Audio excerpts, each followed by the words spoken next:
All right, we're going to get back on track here on our schedule. And so it's my real pleasure and privilege to be able to introduce our next speaker. Neera Tanden is the president and CEO for Center for American Progress.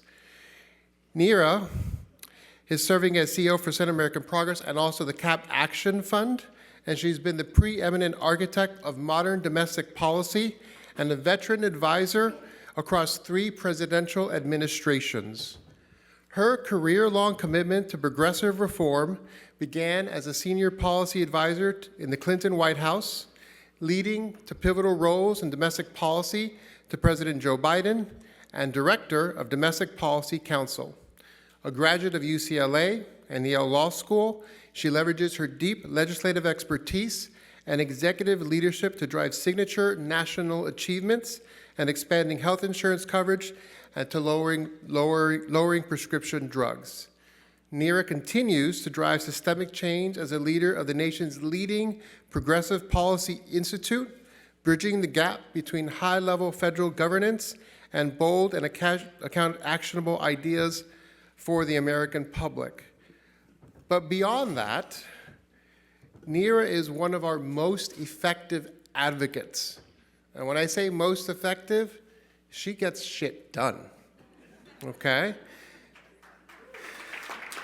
And so I am so happy and privileged to welcome Neera. And look, this thing here is like shaky, so plant yourself well. Excellent, thank you. Thank you so much, Juan. Thank you so much for those very kind remarks. And really, I also just wanted to say it's a great privilege to be here with so many leaders in this room. But it's also a privilege to be here with Juan, who I know everyone here knows this, but obviously this has been a difficult year. And Juan has been an incredible leader, really communicating to allies across the board. Not just the facts of what's happening in people's everyday lives and the real pain and suffering that people are experiencing, but just honestly communicating the humanity that is being lost in the policies that we're seeing. And so it's my honor to be here, and I just consider LULAC and Juan just incredible allies, and I'm grateful for that. So I just want to take a few minutes to try to boil down where we are as a country.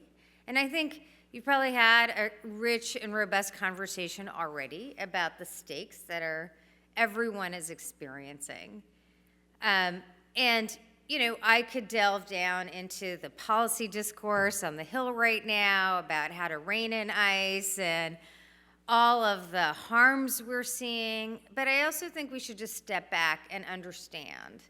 And everyone in this room really understands it, but I think it's important for all of us to make clear the stakes to the country.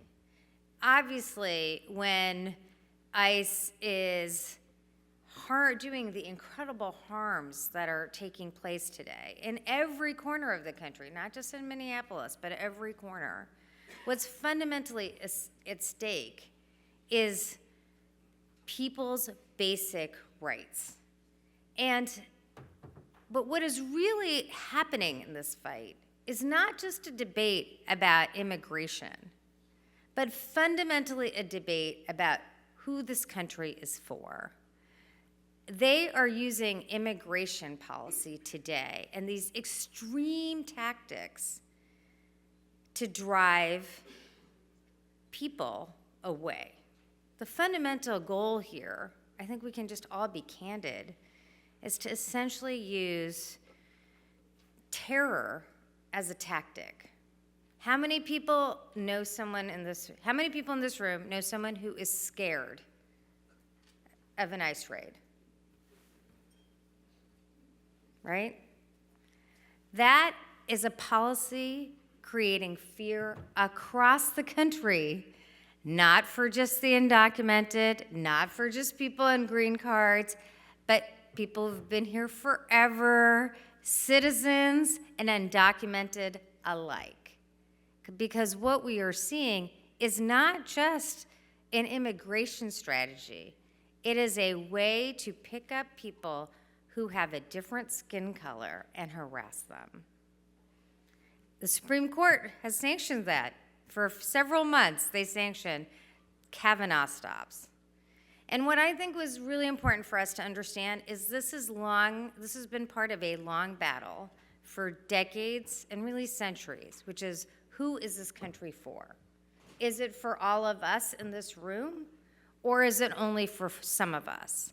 And while we talk about reforming ICE, and while we talk about policies, we should recognize that at heart, what we are fighting for, all of us together, is a country that truly represents all of us.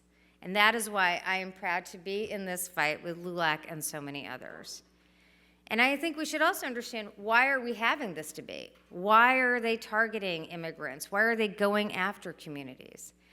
And I will put forward a view that I think is, a little radical, which is, I think, as we've seen also in our history, that they are targeting immigrants and people who look different simply because their policies actually hurt the vast majority of us.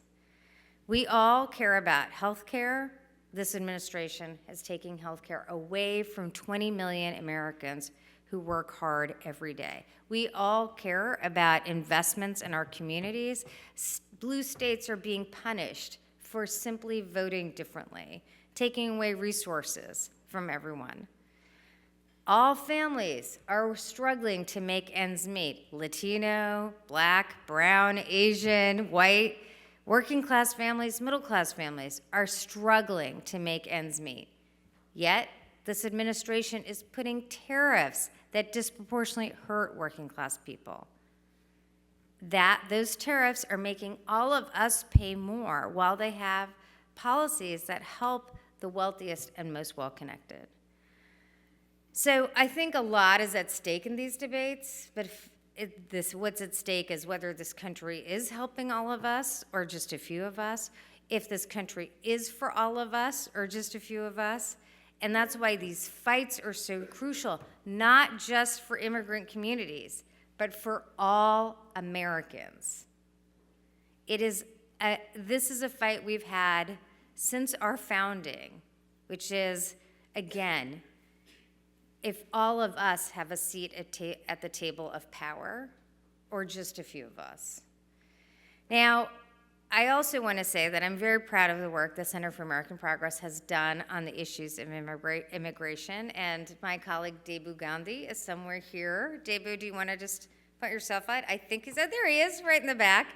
And this year we focused on an immigration approach, and our approach was really guided by a simple principle, which is that there is a falsehood at the heart of this administration's policies, which is that you have to terrorize people. You have to have these immigration sweeps that are pulling really, essentially at the heart, pulling families apart, wreaking havoc in communities, arresting 5-year-olds with bunny ears, and that is necessary for a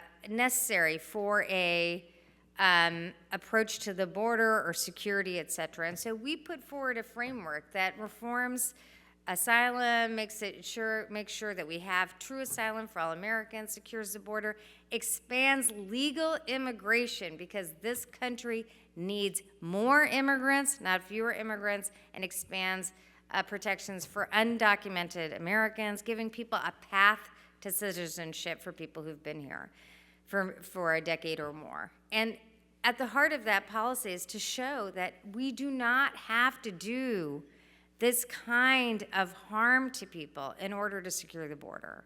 We think it's crucial that as we go forward to Republicans, independents, and Democrats, we remind them that there are simple steps they can take to secure the border. The fact that they are picking up abuelas, the fact that they are doing these immigration sweeps really does make clear what I said at the top, which is this is not fundamentally a policy about immigration. This is fundamentally a policy about ensuring our country is not for all of us, but some of us. Thank you so much for what LULAC does. Thank you for all your leadership. Thank you for leading in this incredible time when so many people are so scared. Everyone in this room is representing people across the country who are worried, who are anxious, and the time is now to have real reforms, real changes, fundamental restructuring of immigration enforcement so everyone's humanity is protected. Thank you very much.